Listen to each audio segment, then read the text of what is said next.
Hey everyone, how are you? So in this session, I'll be discussing the questions that appeared in FMGE exams. Though before the exams, I haven't given you the last sleep of FMG, and I'm very happy that I have whatever I have told to the students. Most of the questions were there in exam, and 100% of the questions that were in the exam came from our handwritten notes. So very good and very happy news for all of us. So there students have told me few questions, though they were not very clear about, but they have given me the hints, and based upon those hints I have prepared the questions, and I am trying to give you the concepts, because next year definitely question is not going to come the same way but around it. So we are targeting the topics, not the questions, but the topics related to that question that appeared in this FMGE exam.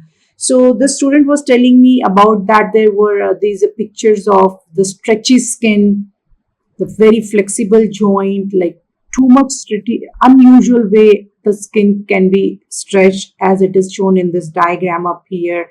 Over flexible joints, this kind of a picture was there in the question. And whenever you have this over flexible joints with very loose and stretchy skin, we are talking about the Ehlers-Danlos syndrome. So answer to it probably that was there mentioned in the exam was the Ehlers-Danlos syndrome, right? And this entire thing is related to the collagen synthesizing gene. There are various collagen synthesizing gene that is involved in this Ehlers-Danlos syndrome. Mainly collagen this is related to the collagen. Okay, so col, so all the genes will start with the collagen col, right? Col 1A1, col 1A2, then 5A1, 5 not 1A but 5A1, 5A2, then you have 3A1, and there are two more genes that are involved. The most important ones are this, right? And these genes are defective, and that is leading to this Ehlers-Danlos syndrome. And why this has happened is these genes are involved in synthesis of collagen type 1, collagen type 2, collagen type 3, collagen type 5. So 3 type of collagens are involved with all of these genes. So any defect in this gene is leading to produce the collagen which are containing the mutant chains, and in this disease they are not secreted, they are degraded or accumulated in the system, which results in this fragile stretchy skin and also the loose joints. Okay, and the mutations, the kind of mutations that happens are your nonsense mutation. Though they don't ask this in the exam, major thing is the collagen related genes are defective or mutated, which leads to the over flexible joints and the unusual stretchy skin, which leads to Ehlers-Danlos syndrome, and life expectancy is 40 to 48 years. 40 to 48 years is the life expectancy. Okay, and the mutations that happen in the gene is the nonsense mutation. Sometimes insertion, deletions are also there, small insertions and deletions are there. And then there is this splice site mutation.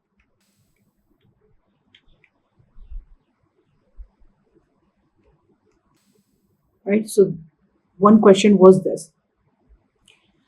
Another question was related to the xeroderma pigmentosa, the defective repair of the gene is, right? What kind of a gene DNA repair mechanism we are talking about? Whenever there is this XP, it is nucleotide excision repair, that is NER. And NER is further of two types, and GGNER and then TCNER. GGNER stands for the global genome. Let me change the color of a pen very quickly. Global genome, and the another is transcription coupled, NER, right? There are other names of xeroderma pigmentosa also. It is also known as the vampire syndrome.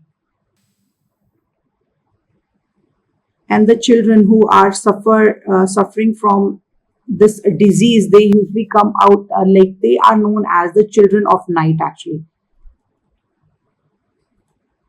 Children of night.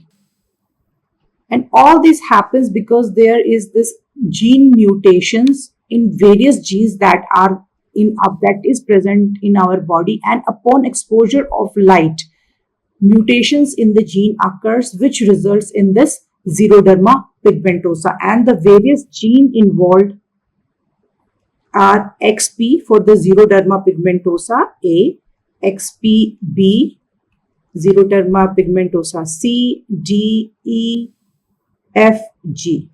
So all these XP, this is how you are going to memorize it for the exam. Finally, XPV, that is me, Varsha. So xeroderma pigmentosa V. So these are all various genes that are involved. What happens is, in the sunlight, UV rays are there which cause the gene mutation. Gene mutation in the genes which are coding for the DNA polymerase enzyme.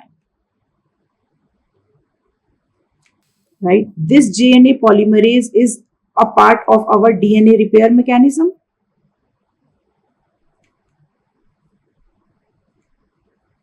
Correct the mutated genes. So, since there is a gene mutation, DNA polymerase is not well made, and this doesn't happen, leading to the various symptoms that we see in the xeroderma pigmentosa. Usually like found at very young age of 1 to 2 years. You figure it out, and 1 in 100,000 people are found to have the xeroderma pigmentosa disease, right? And it is 6 times more in Japanese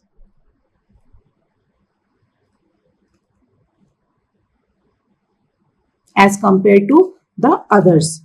So these are the various signs and symptoms: bloodshot in eyes, the blisters, freckles, scaly skin, cancerous skin. So these all are the signs and symptoms. You have loss of hair is seen. All these kind of symptoms are related to the xeroderma pigmentosa. And the pattern of inheritance is, you have unaffected father who is a carrier. Similarly, unaffected mother who is also a carrier. Right? So here the genomes is RR. It is inherited in a recessive manner, autosomal recessive manner. So the combinations, there are various combinations that we do is,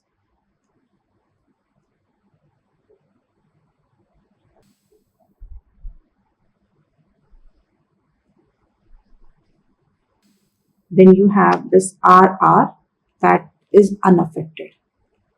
This child, there are 24% chances that child is unaffected and not a carrier. Then there are 50% chances that that baby is carrier but not affected, and there is 25% chance the baby that is born is going to be affected with the xeroderma pigmentosa. And actually there is no cure for this. This is just a lifestyle management we have to do. Patients suffering from this are advised to wear the hats, the sunscreen shades, protective eye wears all the time, not advised to go in sunlight, too harsh sunlight, otherwise it can exacerbate the symptoms. And there is no cure, I'm telling you, and the protection from the daylight is the only cure. And whenever, if there is any way to, there is any need to go out, wear the protective gears, like the hands should be covered, the face should be covered with a shield, the eyes should be protected wearing the eyeglasses. Okay. Now, there was this question in the exam about the glutathione peroxidase, where it is, what it does, and most probably the question was which cofactor is associated, is needed by glutathione peroxidase enzyme. So, importance was the cofactor, which is the SEC, selenium cysteine. What makes this selenium cysteine very important, or it is because this is 21st amino acid in the system. It has a structural resemblance to cysteine. How? If you look at the structure, you have the carbon with the N, with the COO. This is how we really make the amino acid, right? This is H, this is H, and then C and C. Here in the cysteine, you have the H. In the selenocysteine, you have the selenium ion. That is the only difference. It is 21st amino acid, naturally occurring almost in all organisms. The difference is it is encoded by your stop codon, like TGA, or I should rather say UGA. The termination codon encodes the selenium, right? So how it is placed here?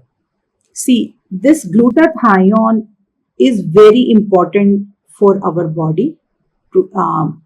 It provides the immunity, damages the radical species. The reduced glutathione is not active, so it should be oxidized. How it is oxidized? It is oxidized by enzyme glutathione peroxidase, which converts reduced glutathione into oxidized glutathione. And this peroxidase enzyme requires selenium to work properly. How does it does is peroxidase, glutathione peroxidase. Peroxidase is coming from the word hydrogen peroxidase. What it does is it converts hydrogen peroxide into oxygen and water, and also the hydrogen peroxide radicals. It also converts the radicals into their corresponding alcohol and oxygen. While reducing hydrogen peroxide and hydrogen peroxide radicals into the oxygen, water and alcohol, glutathione peroxide in turn oxidize glutathione, which is necessary for the body. One very important point I want to tell you is the examiner is asking you about one enzyme, glutathione peroxidase, which requires selenocysteine, SEC. There are two more enzymes with which the selenocysteine works. Those enzymes are glycine reductase and formate dehydrogenase. So it might be possible that in next year they may, rather than giving the glutathione peroxidase, they can give you the glycine reductase and formate dehydrogenase. Remember, the selenocysteine is a very strong nucleophile, so it works with the enzymes which have an oxidative role inside our body. Well, moving to the next question, there is this old baby with 4-month-old baby with the lactic acidosis and hepatomegaly and hyperuricemia. I'm not sure what was the question, but these were the key points definitely from the question that was asked in the exam. Whenever you have the lactic acidosis with the hyperuricemia and hepatomegaly, this is indicative of the glycogen storage disorder type 1, also known as von Guyke disease. Right? And 4-month-old baby, that is another thing. They cannot give you let's say 40-year-old patient? No. The 4-month-old baby with lactic acidosis and hepatomegaly and hyperuricemia. Classical symptoms of the von Gerke disease, right? What is there in the von Gerke disease? There is a faulty glucose 6-phosphatase enzyme. Where we see this, that we see while converting glucose 6-phosphate into glucose. This is done by glucose 6-phosphatase enzyme. This enzyme is not present. So glucose 6-phosphate will be forced to move to the glycolysis, making pyruvate, leading to the lactic acid. This is resulting in the increased amount of lactic acidosis, which is causing lactic acidosis that is given in the exam. So lactic acidosis is there, and because of this faulty glucose 6-phosphatase, severe hypoglycemia is seen, glycogen accumulation in the kidney, and the hepatomegaly is seen. These are characteristic of the von Gerke disease. Now there was this question with the swelling in metatarsophalangeal joint. Serum uric acid level was increased. So what kind of enzyme or what treatment should be given, and which will be inhibiting what enzyme? That kind of a question was there. And I was very happy to see hear this question from the student, because I have discussed this in the last sleep of FMMG, where the question was a little bit a different way. This 58-year-old male patient with the great right toe at the with the metatarsophalangeal joint and the intense redness, heat, everything was there in the exam with few silence. Whenever there is, the key point is there is this deposition of these crystals in metatarsophalangeal joint, indicating you about the gout. More explanation you can see in my previous video, and that is related to the purine related issues. So there is the purine degradative pathway in which guanine and hypoxanthine are degrading into xanthine, right, by the enzyme xanthine oxidase. So for the treatment of the gout, we will be inhibiting rather the xanthine oxidase, because xanthine oxidase again converts xanthine into uric acid, which gets deposited in the joints. That is asked in the question. So xanthine oxidase is the target enzyme, which is treated mainly by allopurinol. It inhibits the enzyme, thereby helping to alleviate the symptoms of the patient. So either they ask you the enzyme involved is xanthine oxidase. If they ask you which drug for treatment, is the allopurinol. Now there it was a next question, and I tried to make this question, but the key thing here is the burned sugar smell in the newborn, with vomiting, irritability, lethargy, and the burned sugar smell from the diapers. Very, very classical symptoms of MSUD, maple syrup urine disorder.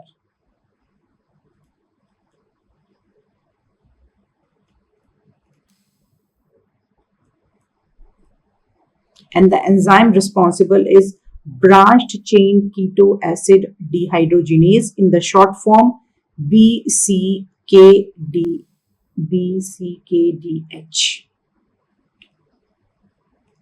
Right? This enzyme is defective. What is going on here? Right? This enzyme, branched chain keto acid dehydrogenase enzyme, is responsible for the degradation of ILV,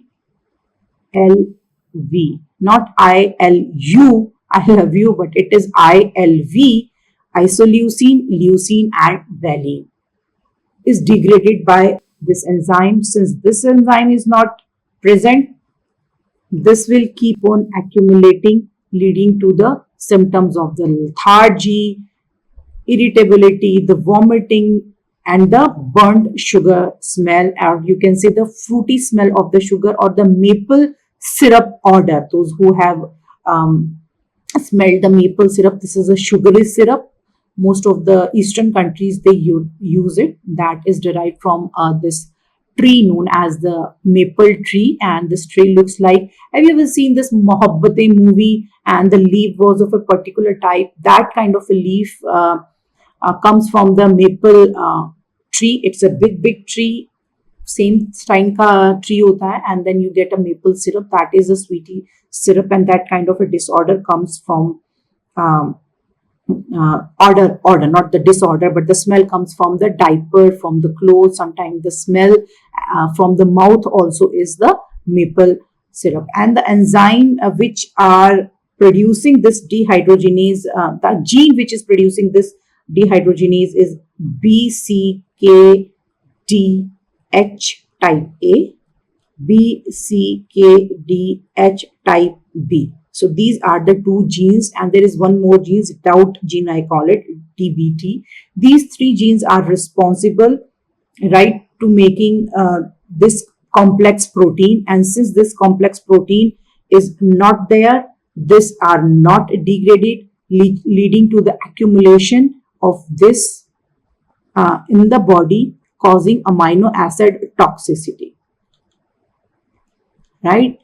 In the severe cases, it can lead to coma, death, neurological damage.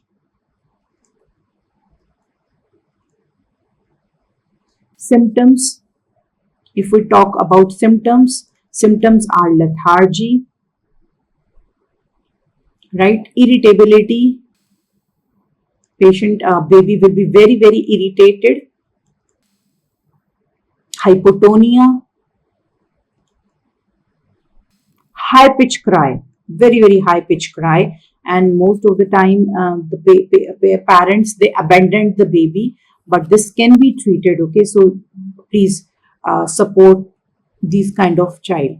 Weight loss is there, and the poor appetite there. So there are two main approaches to treat this disease. One is a long-term daily dietary management, and then whenever there is an acute episodes, then you have to manage it.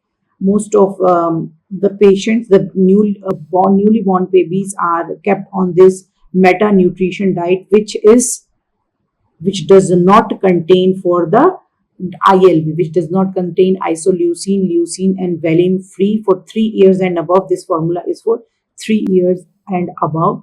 Remember, maple syrup urine disease. In the question in the exam, you will see the maple. In the exam, you will see the maple syrup word or burnt sugar smell with the neurological symptoms, and the BCKDH enzyme is deficient, which is not metabolizing the isoleucine, leucine, and the valine. Now, iron absorption in the body is increased by, whenever there is an iron supplement suggested to a patient, we always give vitamin C, because vitamin C enhances the iron absorption. How does it do it? Well, in our body, like this is intestinal lumen, enterocyte, and the blood. So this is how this is demarcated. First of all, understand this figure. In the lumen, in the gut, iron exists in the form of a ferric state, right? But inside the enterocyte, you will see it exists in the ferrous state. So when you have to transport, first of all, first thing is convert the ferric into the ferrous, and that is done with the help of this duodenal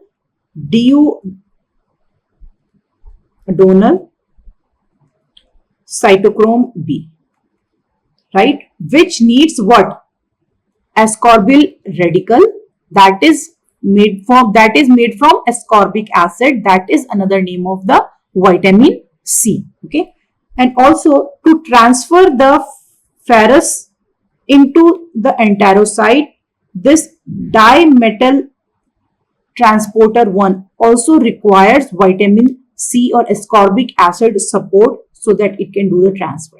Okay, so that is how vitamin C, increased concentration of vitamin C, supports the iron absorption into the enterocyte. Now this question is about a 7-year-old boy with self-mutilation. Whenever you see this, read the read the question, but this is indicative of a very um, HGPRT deficiency, I will say, right? He is always strapped to bed. His serum uric level is elevated, right? The deficiency of enzyme is HGPRTase enzyme, not xanthine oxidase. That is purine metabolism, but that is giving the conditions like the gout predisposition, gouty kind of a thing. Okay, same is the glucose 6-phosphate gouty thing is there. But in these these two enzyme deficiency, you never see the self mutilation, right? The child is biting its lips, the bleeding its finger. There is uric acid deposition that is there, but that is not only the thing, but the major thing is self mutilation as seen in the diagrams. This is how the patient is kept with this sucker so that it does not bite the tongue, it does not bite its own lips, and we do see nephrolithiasis, that is deposition of the stones in the kidney, and also the deposition of the stones in the joints also, along with all these features, and that is because of hypoxanthine guanine phosphoribosyl transferase enzyme HGPRTase, right? Now, what do we call this disease? This is Lesch-Nyhan disorder. So this is the third disorder we are hearing in this session about the purine metabolism. So that is indicating that this topic is very important for the exam, the purine metabolism disorder, right? We saw the xanthine oxidase also previously, right? We saw what kind of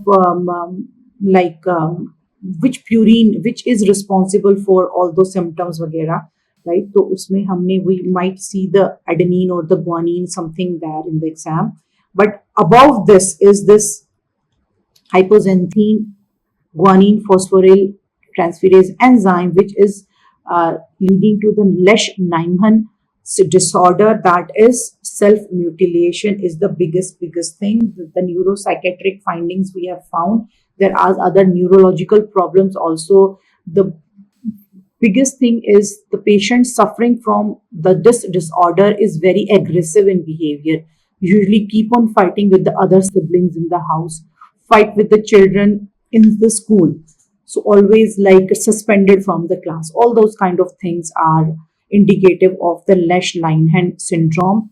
This can be detected before even the baby was born via the amniocentesis. This thing I have discussed in the class also. But after it is born, definitely the genetic testing could be done, right? Now there was this question. Few students were telling me there was this eye thing with the cataract, some kind of a cataract in there. So there are majorly two eye cataract things that we study in the biochemistry. One is this, as you can see very clearly here, this is kind of an oil droplet thing. Whenever there is an oil droplet cataract, then we are talking about galactosemia, right? There are three kinds of galactosemia: the classical galactosemia, galactosemia type 1, galactosemia type 2, and all these three types have the cataract, this oil droplet cataract involved, which can be tested by the slit lamp test, as discussed in the very in detail also in the our ophthalmology class by Dr. Neha, right? So classical galactosemia, I will say, is because of three enzymes: galactokinase deficiency, galactose 1-phosphate uridyl transferase deficiency, UDP galactose 4 epimerase. So 3 enzymes, galactokinase, transferase and epimerase. These 3 can be deficient in galactosemia, right? If this is deficient, that gives rise to the classical one. Students always keep me like asking, ma'am, what is the difference between the classical galactosemia and galactosemia type 1, type 2, right? This is the mildest form. Not to worry too much. In the type 1, if the female is suffering from this, then she can have the reproductive disorder later in the life. The classical galactosemia is most occurring one. Like if you have like 10 patients of galactosemia, out of 10, 8 will be suffering from the classical galactosemia, right? Definitely we have the cataract that we have seen in the question. Also in the question exam, you can see the patient has the jaundice, right? And lethargy. Feeding difficulties are there, liver damage, liver cirrhosis, right? All these kind of symptoms, the cataract, jaundice, right? Why this cataract is happening is because the enzyme is deficient. The galactose you see here gets converted into galactose 1-phosphate. Because this enzyme is deficient, this galactose will convert into galactylol, and that will deposit in the lens of the eye, giving rise to the cataract. Now there was another thing related to the eye cataract, that there was this line kind of a thing that was shown in the eye, and then Kaiser-Fleischer ring clicked in the mind. That might be the question, because we really haven't seen the exam. So I want to discuss about the Kaiser-Fleischer ring also, as seen here, the dark brown kind of a thing. That is because of the copper deposition.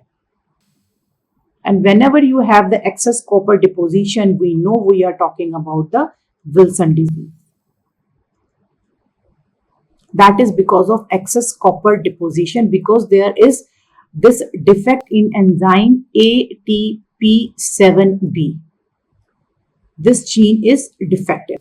What this gene is doing is, this is producing an enzyme ATPase, ATP, that's how it is named, ATP, no, it is not TB, it is 7B. This is 7, right? Produces ATPase enzyme that transports the copper in the bile and then fixes it to the ceruloplasmin. Right? Ceruloplasmin is the one which works very actively with the copper. Since this gene is defective, this will not produce, this will not happen, and the copper will start depositing inside your body. It will deposit in the liver, kidney, brain, right? And symptoms usually appear between 12 to 23 years of the age, right? And the life expectancy is approximately 40 years, right? So this was the question, might be the question about the Kaiser-Fleischer ring. That is because of the Wilson's disease. This is Wilson's disease. And this disease is because of the defect in ATP7B gene, which produces ATPase enzyme, which fixes the copper into the ceruloplasmin. An increased level of copper, in another way we can say, is indicative of the defective ceruloplasmin also, because ceruloplasmin is not there to catch the copper in case when you have OK gene, means this ATP7B gene is not defective. This question is about the chronic alcoholic patient with neurological symptoms, right? and this patient is telling fake stories to the nurse, making up the stories.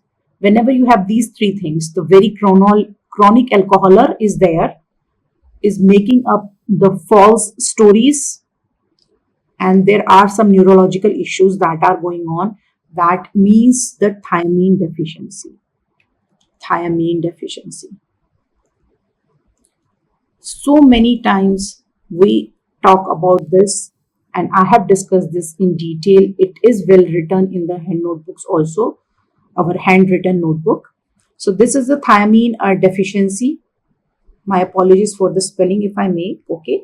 And the causes of the thiamine deficiency, one is the excessive intake of alcohol.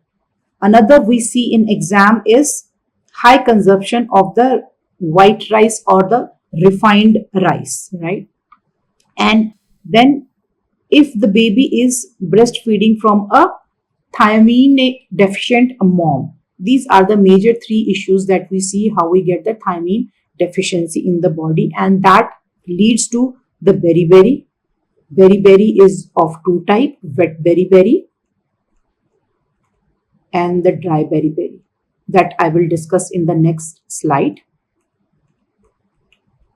right? And also the Korsakoff syndrome, Wernicke encephalopathy, Korsakoff syndrome, both we study together, right? Most of these 2-3 things that you see in the question, that is indicative of the thiamine deficiency. Either the patient will be like drinking too much of the alcohol, like for the long time the patient is eating polished rice, white rice or more refined rice, that is giving rise to the wet beriberi.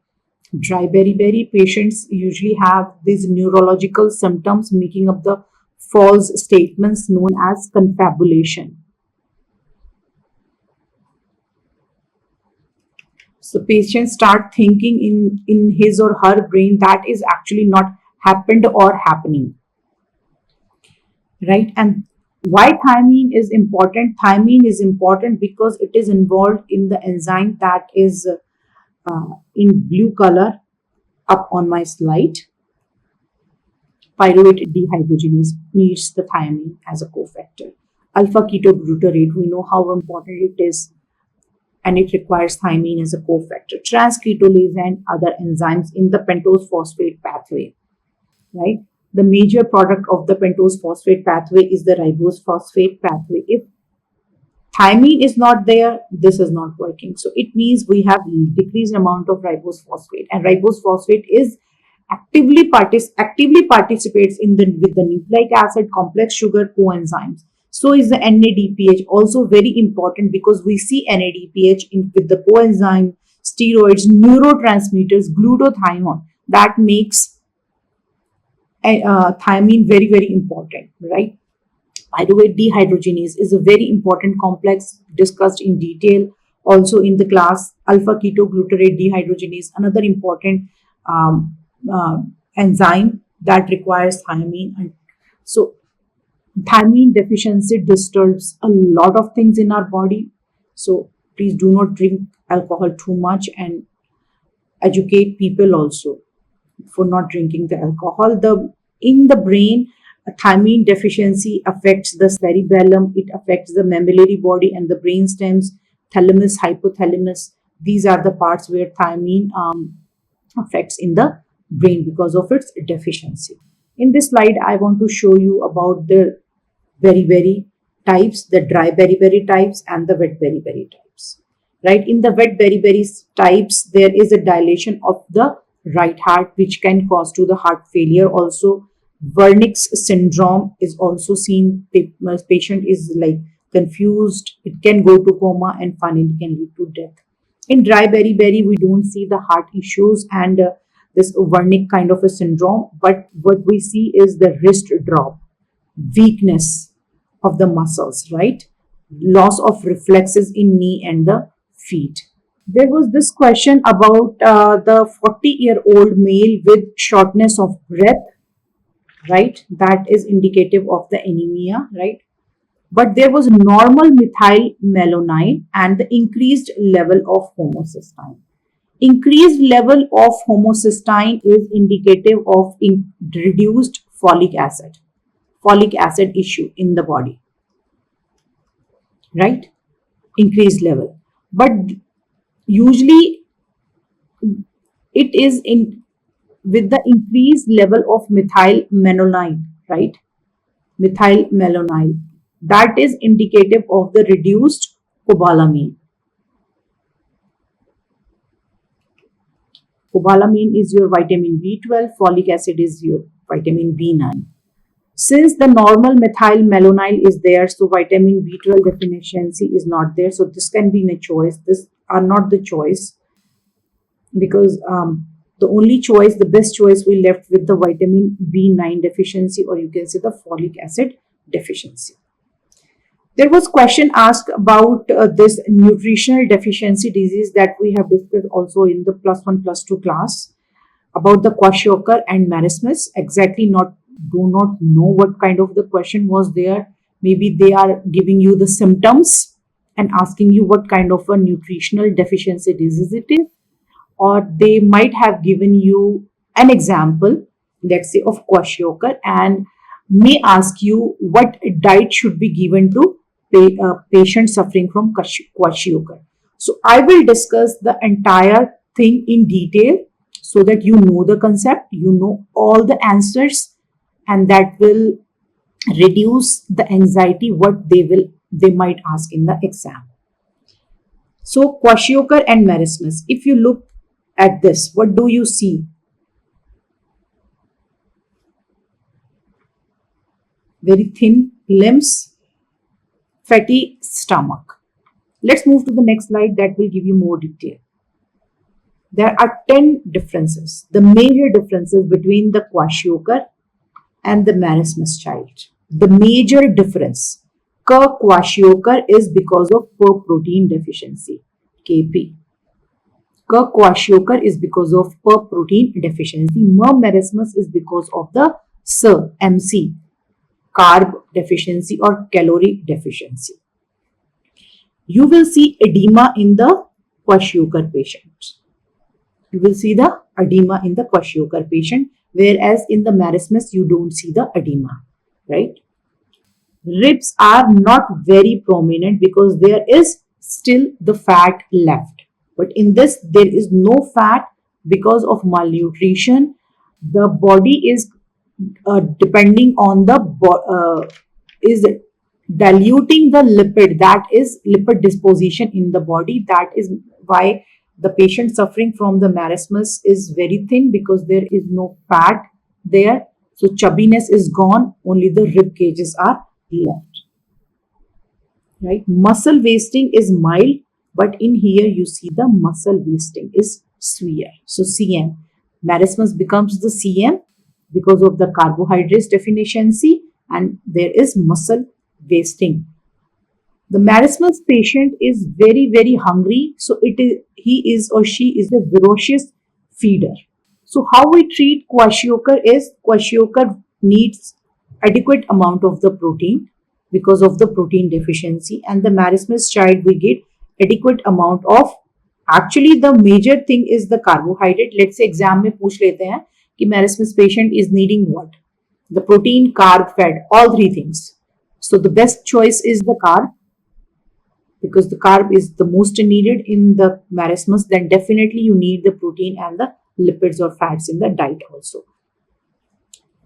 It is common in infants under 1 year of the age, and the kwashiorkor can be seen in like 6 months to the 3 years. So these are the major differences. So now no matter what they ask in exam, the next FMGE exam, you are ready to give the answer. Then there was this question about a male returning from the Wuhan, China, and he has a fever. What should be done? What tests should be run? Now, since we are in this pandemic, we always talk about the COVID. And Wuhan, China is from where it came. We are talking about the COVID-19. In the class also, and we have released a special video on RT-PCR also. We are talking about the RT-PCR test. That is the only reliable test known so far to test for the COVID-19. that stands for the reverse transcriptase, polymerase chain reaction.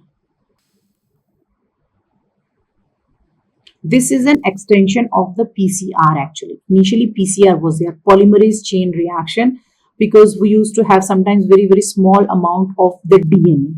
PCR works with the DNA, right? RT-PCR works with the RNA. Why RT-PCR? RT means in this we are adding the enzyme reverse transcriptase. Reverse transcriptase converts DNA into RNA.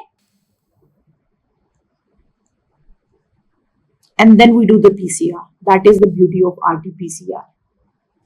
Go and check that video out. Go and check our notes out, the handwritten notes, you will see it. And the test run was RT-PCR to test for the COVID-19. That is happening because of the SARS-CoV-2 virus. This is a virus. So PCR cannot be done. We do the RT-PCR that amplify the RNA to an extent they can be detected. We know the code of the COVID-19. SARS-CoV-2 ka genetic sequence we know. If we know it, what we do in RT-PCR, we find, let's say this is the genomic sequence. We know this genomic sequence that is conserved for this SARS-CoV-2 virus.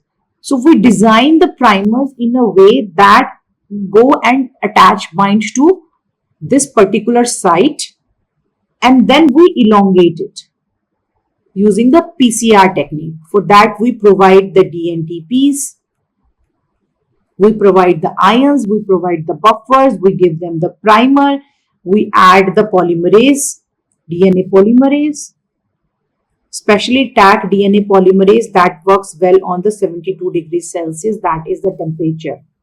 Okay. So this is how we work with the RT-PCR. I'm telling you again, go and watch that video and read through the notes. Also for this, 28-year-old man has undergone surgery. Okay. Wound is not healing. What is the problem? Which vitamin deficiency is there? Vitamin C, ascorbic acid. Deficiency is there. After the surgeries, in most of the patients, they have the ascorbic deficiency, acid deficiency, and ascorbic acid is must for the wound healing. So supplements should be given. Ascorbic acid test should be run to test the levels of the vitamin C inside the body. Thank you for watching. Good luck for the next exam. Come and watch the next video.